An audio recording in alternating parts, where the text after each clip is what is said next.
coming up with ideas and like executing them, it's been pretty sustainable. So that's been actually really like fun to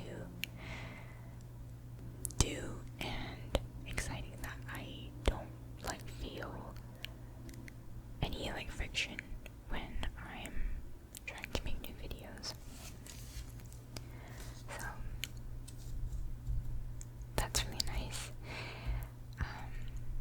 Oh, and so let me know if there are any specific triggers that you like, and I'll take those into consideration when filming future videos.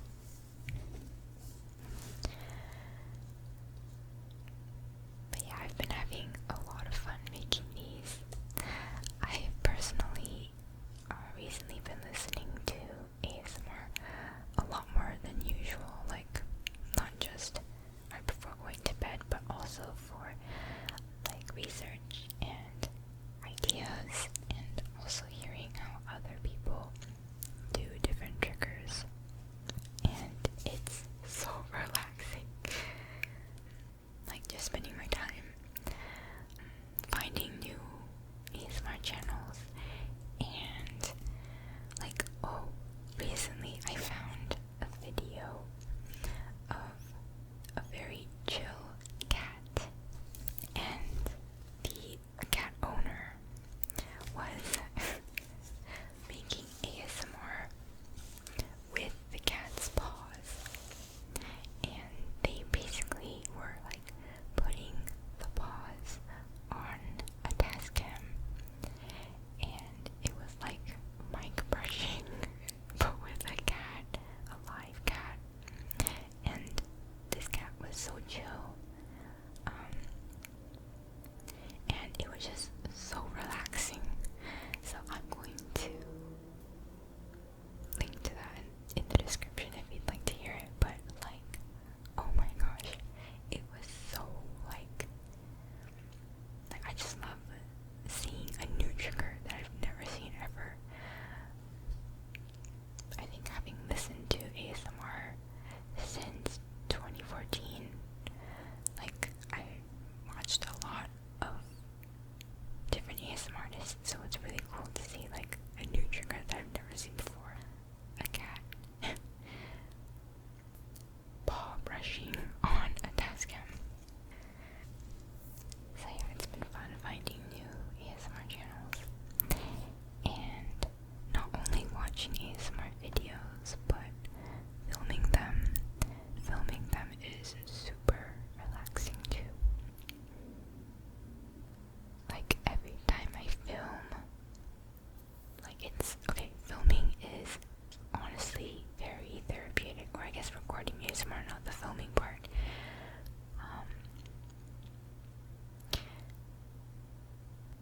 I thought it wouldn't be as relaxing because like you're having to focus and make sure like that you're making the sounds that you want for the video, but even then it's more enjoyable than a lot of other things that I have to do. So I'm really liking the process of all of this. Yeah, I've been having a very enjoyable experience, and I hope you're also having a good experience listening to them as well.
so she was considering in her own mind, as well as she could, for the hot day made her feel very sleepy and stupid, whether the pleasure of making a daisy chain would be worth the trouble of getting up and picking the daisies, when suddenly a white rabbit with pink eyes ran close by her.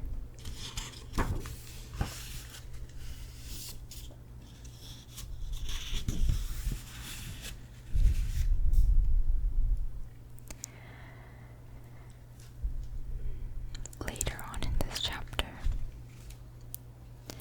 suddenly she came upon a little three-legged table, all made of solid glass. There was nothing on it but a tiny golden key, and Alice's first idea was that this might belong to one of the doors of the hall.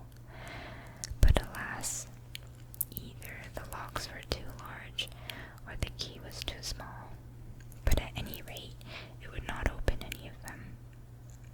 However, on the second time round, she came upon a low curtain she had not noticed before, and behind it was a little door about 15 inches high. She tried the little golden key in the lock, and to her great delight, it fitted. Alice opened the door and found that it led into a small passage, not much larger than a rat hole. She knelt down and looked along the passage into the loveliest garden you'd ever saw. How she longed to get out of that dark hall and wander about among those beds of bright flowers and those cool fountains.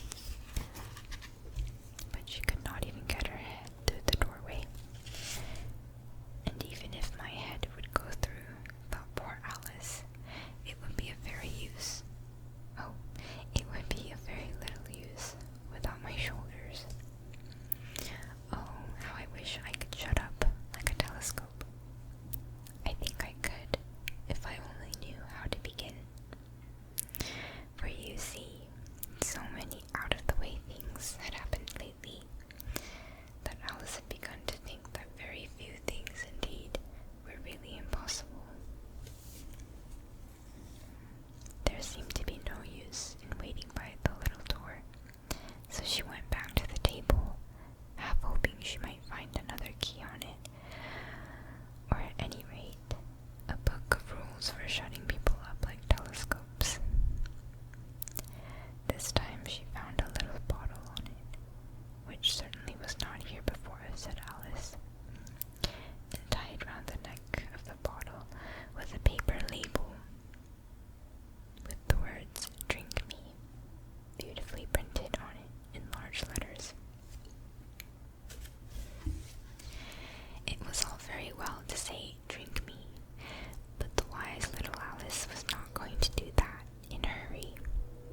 No, I'll look first, she said, and see whether it's marked poison or not. For she had read several nice little stories about children who had got burnt and eaten up by wild beasts and other unpleasant things, all because they would not remember the simple rules their friends had taught them, such as that a red-hot poker will burn you if you hold it too long, and that if you cut your finger very deeply with a knife, it usually bleeds.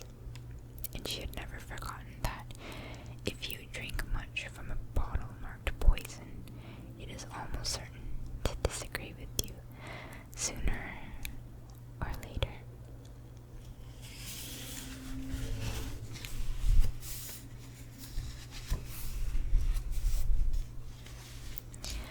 Chapter 5, which is titled Advice from a Caterpillar. The caterpillar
sunrises in a day is very confusing.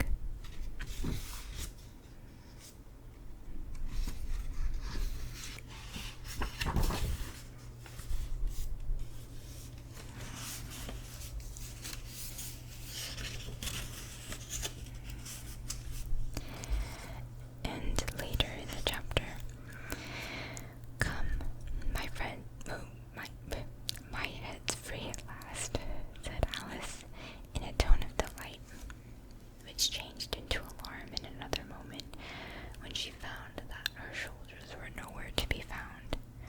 All she could see, when she looked down, was an immense length of neck, which seemed to rise like a stalk out of a sea of green leaves that lay far below her. "What can all that green stuff be?" said Alice. "And where have my shoulders gone to?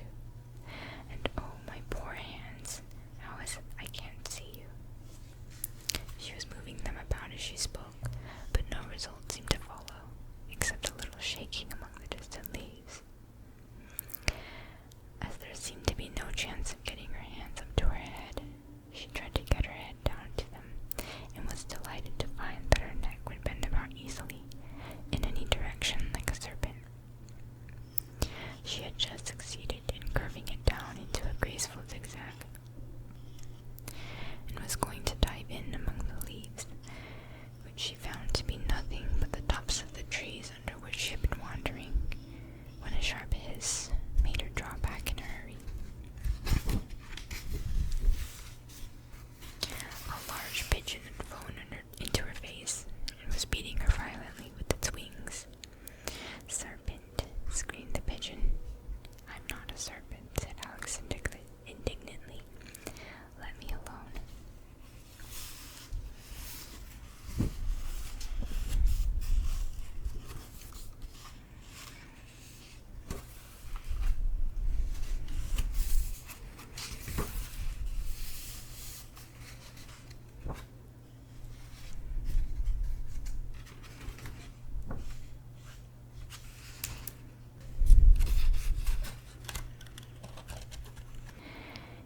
In chapter 8, the Queen's croquet.